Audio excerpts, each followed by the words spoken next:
proceed na tayo sa Colregs Rule number 8. Yung action to avoid collision. So sinasabi dito sa Rule number 8 na dapat ang action mo ay naaayon sa rules.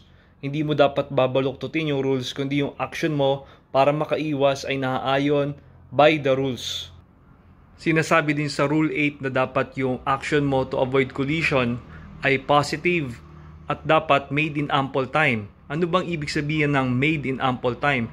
Ibig sabihin yan, yung assessment mo ng risk of collision ay dapat matagal mo nang naobserbahan gamit ang iyong mga radar at iba pang navigational aids.